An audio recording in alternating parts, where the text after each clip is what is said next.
앞서 말했던 것처럼 이 지역은 민주당의 전통적인 강세 지역. 그러다 보니 원희룡 후보에게 이런 일도 있었습니다. 안녕하세요. 인사 드리겠습니다.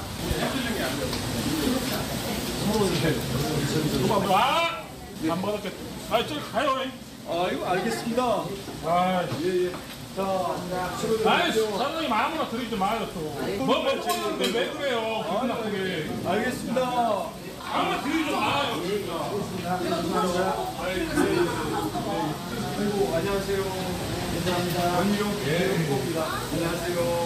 이천수. 난 민주당원이라도 악수할 수 있죠. 난 민주당원도 서로 인사하고 대화를 해야 되는 거 아닙니까? 네. 수고하십시오. 네, 저 여기 출신이에요. 아버님만큼. 네. 네. 맛있게 드십시오. 아니, 저는 그렇게 개의치 않습니다. 밥맛 없게 왜 아무나 드리느냐. 밥맛 없게 저리 가라. 인사하는 이천수 선수에 대해서는 저리 가시오 저 얼굴 마담이라는 굉장히 야박한 대접을 좀 받았는데 김영주 의원님, 네. 이 장면 어떻게 보십니까? 아니 선거운동할 때 비일비재한 일입니다. 아무래도 저 몇 지역이 번씩 당하는 일이에요. 더 민주당 강세 지역이라 저런 네, 일이 네, 있다라는 게 네. 식당 주인 사장님은 뭔 죄예요? 네, 아니 뭐 제가 저도 뭐 지역구 의정 활동하면서 어떤 정육점에 들어갔는데 네. 정육점 사장이 그 칼로 그냥 팍 도마를 찍는 그런 경우도 있어요. 예. 그런 부분들이 비일비재하고 그런 것을 기분 나빠하면 지역 정치인을 할 수가 없어요. 그러니까 그런 부분에 대해서 처음에는 저렇게 일부러 해보는 경우도 있거든요. 저 사람이 테스트하는 거죠. 어떻게 나오는 거. 별별 사람들이 다 있어요. 손을 잡으면서 안녕하세요 그러면 저 알아요? 민망하게. 네. 그 면박을 막 준다고. 네. 그런 일들이 너무 많습니다. 이제 그런 것에 대해서는 여러 가지 독특한 활동이라기보다는 아마 그만큼 이제 민주당 텃밭이라고 하는데 이제 저런 일들이 하루에도 몇 번씩 당할 거라고 보여지고요. 네. 네. 뭐 그런 것을 아주 슬기롭게 잘 이렇게 부드럽게 원희룡 후보가 넘어가면 될 거고 또 선거 한두 번 해본 사람이 아니잖아요. 네. 뭐 충분히 뭐 있을 법한 얘기고 또 요즘 특히 이제 자영업자들이 저기는 이제 손님이 그렇지만 하루 손님이 아무도 없는 식당에 들어가서 인사하러 그러면 화를 내요. 장사도 안 되는데. 손님 한 사람도 안 들어왔는데 뭐 팔아주러 온 사람이 아니라 선거운동 명함 돌리러 온 사람이 화가 나지 않겠습니까? 네. 그런 부분을 이해해 줘야 될 것 같습니다. 이제 아무리 민주당 강세 지역이지만 민주당원이라도 서로 악수할 수 있다라는 원희룡 후보의 발언도 흥미롭게 들립니다. 이재명 대표도 저 지역에서 2022년 보궐선거 당시에 이 험한 푸대접을 받았던 적이 있었죠. 그때 장면 함께 보시죠.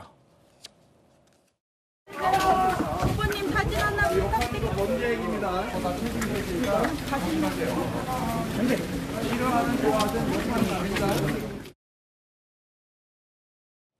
누군가 당시 욕을 했나 봐요. 이재명 대표한테. 욕하는 건 범죄다. 걸어가면서 다 체증돼 있다. 욕하지 마세요. 라고 이 대표의 반박 장면도 다시 봤습니다. 어떻게 보셨습니까? 글쎄요, 욕하는 건 나쁜 거죠. 욕하는 건 나쁜 건데 모든 욕이 다 범죄는 아니고요. 공연성이 있어야 모욕죄가 되는데 그런데 저 차 안에서 그렇게 이야기하는 게 공연성이 있을지는 잘 모르겠는데 체증이 돼 있다라고 하니까 나중에라도 고발했을 수 있지 않을까 하는 생각이 들고요. 저런 부분에서 원희룡 후보하고 이재명 후보의 차이가 있는 것이 아닌가 저는 그런 생각이 들고 그다음에 저는 뭐가 제일 우려가 되냐면 이재명 대표가 너무 바빠요. 일단 본인 선거해야죠. 그다음에 전체적인 공천부터 해가지고 이번 총선 자체를 다 기획해야죠. 그다음에 세 번째는 재판 나가야 되죠. 그렇게 사람의 능력이 지적인 능력이 한계가 있는데 한꺼번에 세 가지를 다 잘할 수 있을까? 그런 의미에 있어서 원희룡 후보는 이미 저도 이긴 거 아니겠습니까? 편한 마음 가지고 내가 험지 나가가지고 민주당의 당대표하고 붙어서 잘 뭐 어쨌든 열심히 했다. 이것만으로도 벌써 이제 그 원희룡 후보는 마음 편하게 선거운동 할 수 있는 거기 때문에 그러한 결과가 지금 지지율로 보여지고 있는 것이 아닌가 저는 그런 느낌이 듭니다. 예. 정혁진 변호사님의 개인적인 견해 전해드리고 있습니다. 각 조간신문들 그리고 언론 매체의 기자들도 이 지역이 워낙 뜨거운 지역이다 보니 이 지역 주민들의 민심을 듣기 위해서 열심히 두 발로 뛰고 있습니다. 선거 때 되면 후보들뿐 아니라 이 기자들의 발도 빨라집니다. 기자들이 전하는 이 지역의 민심은 어떨까요? 함께 보시죠. 자, 60대 택시기사, 여기는 민주당 텃밭이다. 원희룡 해레비가 와도 안 돼? 안 되는 건 안 되는겨? 중년 남성, 여기 민주당이요. 김건희 조사 아니요? 라는 반응. 자, 그런가 하면 50대 여성, 송영길이 5번 하고 이재명이 와도 달라진 게 없다. 완전히 소외되고 낙후된 곳. 민주당이 한 게 뭐냐? 바람이 불면 이재명도 어찌 될지 몰라. 바람이 불면 이재명도 어찌 될지 몰라. 라는 원희룡 후보 지지자들의 민심도 있었습니다. 지금 조간신문들에는 양쪽 지지자들의 민심이 골고루 좀 보도되고 있어요. 아마도 선거철이기 때문에 양쪽 민심을 모두 다 기자들이 다 취재해서 보도를 해야 되는 게 또 형평성 차원에서 보도된 일일 텐데 상당히 흥미로운 워딩들이 좀 오고 갔어요. 어떻게 보세요?